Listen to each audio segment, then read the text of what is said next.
Bem-vindo!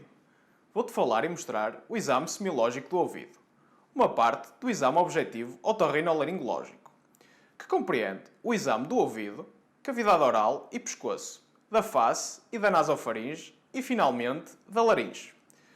Vou também falar da anatomia normal e das variantes, assim como de anomalias mais frequentes. Primeiro, devemos garantir que temos as condições adequadas. Um ambiente calmo e confortável, com privacidade. Hoje vou examinar os seus ouvidos. Vou começar pelos pavilhões auriculares, região mastoideia e, por fim, o canal auditivo externo e a membrana timpânica. Inicialmente, colocamos o doente de frente para nós, para podermos avaliar a implantação dos pavilhões auriculares, que neste caso é simétrica e não tem alterações. Caso o doente tenha alguma queixa, devemos começar o exame pelo ouvido contralateral. Tem alguma queixa? Não. Pronto. Neste caso, como o doente não tem queixas, podemos começar o exame de forma aleatória. O ouvido divide-se em três componentes: o ouvido externo, o ouvido médio e o ouvido interno. O ouvido externo inclui o pavilhão auricular e o canal auditivo até à membrana timpânica. O ouvido médio começa na membrana timpânica e termina na parede lateral do ouvido interno ou parede labiríntica do ouvido médio. Por fim, o ouvido interno contém a cóclea e o labirinto. O pavilhão auricular contém a hélix,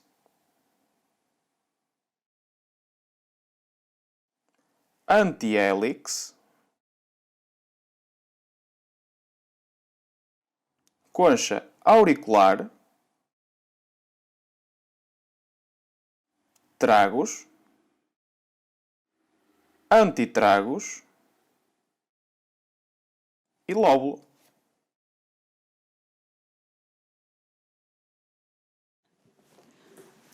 Vamos começar pela inspeção. Vou-lhe pedir que incline a sua cabeça para o lado contralateral ao ouvido que vou examinar, ou seja, neste caso, incline a sua cabeça para a esquerda. Começamos então por observar o pavilhão auricular e a região mastoideia e verifico que não existem deformidades, sinais inflamatórios nem massas. De seguida, observamos o orifício externo do canal auditivo e verificamos que não existe otorreia, otorráquia nem otorragia. Depois, procedemos à palpação. Palpamos o pavilhão auricular e a região mastoideia e verificamos que não existem alterações. Por fim, fazemos o exame no ouvido contralateral. Alterações comuns do pavilhão auricular ou do canal auditivo externo incluem o carcinoma vasocelular e o carcinoma espinhocelular.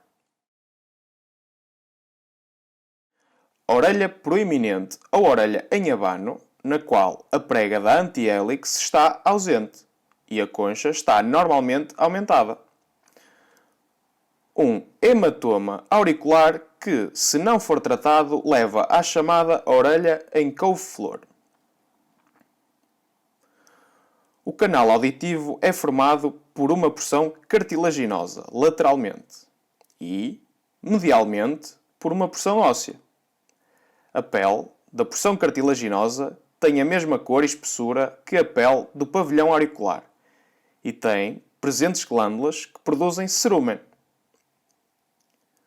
Por outro lado, a pele da porção cartilaginosa é mais avermelhada e fina, sendo assim mais sensível quando examinada. Patologias comuns incluem impactação de cerúmen, otite externa, osteoma e exostose. Para examinar o ouvido com um otoscópio, primeiro devemos verificar que este está a funcionar. Podemos pegar no otoscópio com a pega para baixo ou com a pega para cima, sendo esta última mais útil em crianças. Se formos examinar o ouvido direito do doente, temos de pegar no otoscópio com a mão direita. Por outro lado, se formos examinar o ouvido esquerdo, pegamos no otoscópio com a mão esquerda. Colocamos então o espéculo, que deve ter o maior diâmetro possível, que se ajuste confortavelmente ao canal auditivo do doente, para permitir uma boa visibilidade. Para procedermos então ao exame, devemos tracionar o pavilhão auricular na zona da hélix, para trás e para cima, de forma a endireitar a normal forma em S do canal auditivo. No caso das crianças, devemos tracionar o pavilhão auricular para trás e para baixo. Portanto, puxamos o pavilhão auricular para trás e para cima e vamos observar o canal auditivo descrevendo tudo o que vemos. É importante relembrar que ao inserir o espéculo na porção óssea do canal auditivo, este é muito sensível.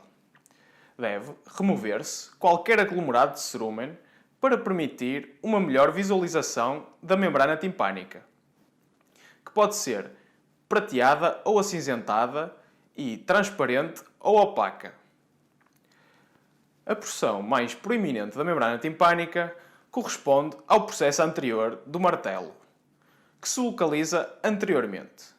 Na porção distal do processo anterior do martelo, o umbo, é possível identificar o reflexo luminoso que ajuda na orientação. É importante relembrar que a presença de um reflexo luminoso não significa que estamos perante um ouvido médio normal. Agora vamos avaliar a mobilidade da membrana timpânica.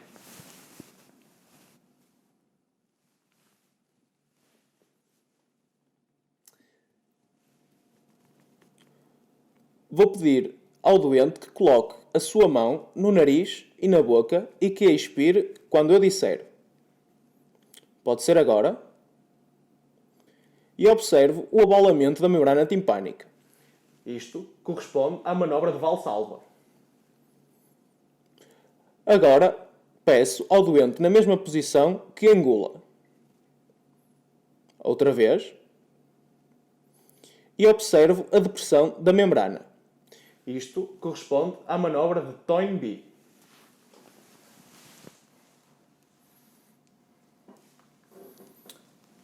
Se tivermos um otoscópio com bomba, basta insuflar para criarmos uma pressão positiva.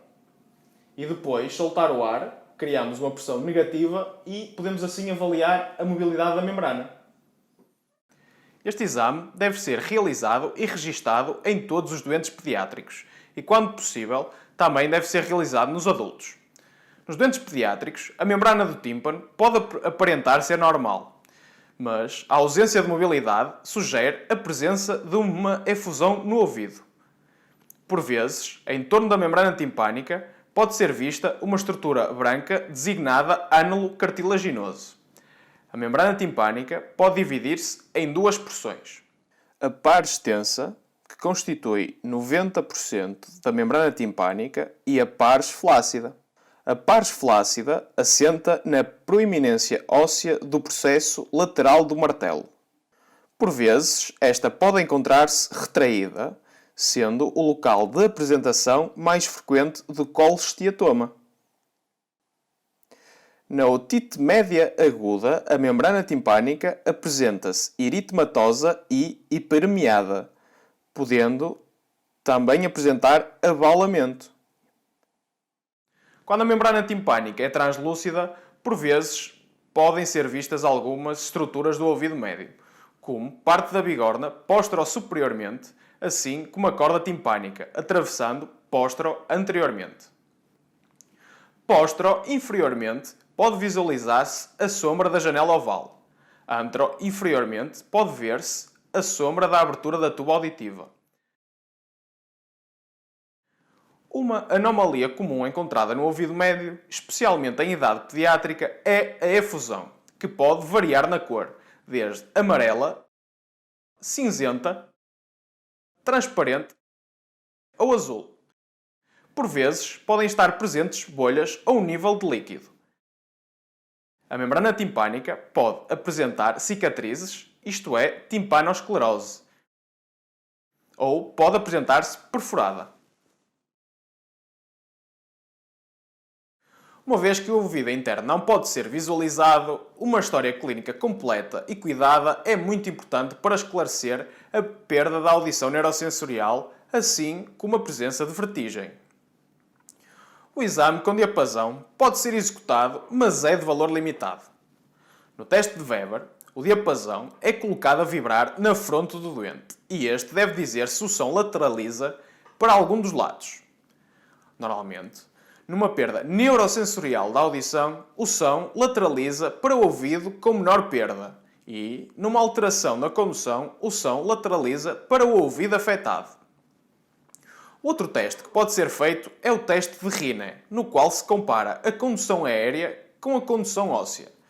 Coloca-se o diapasão a vibrar sobre o processo mastoide e quando o doente deixa de sentir vibração, coloca-se o diapasão alinhado com o canal auditivo, avaliando se o doente ouve alguma coisa. Vamos então demonstrar. Consegue ouvir? Sim. Ouve mais em algum dos ouvidos? Não.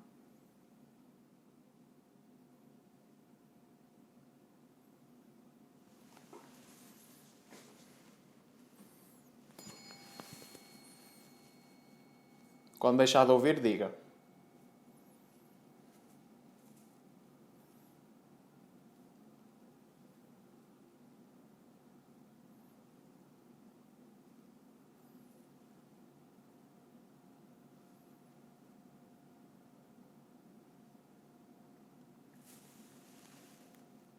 Consegue ouvir? Sim. Assim também? Sim.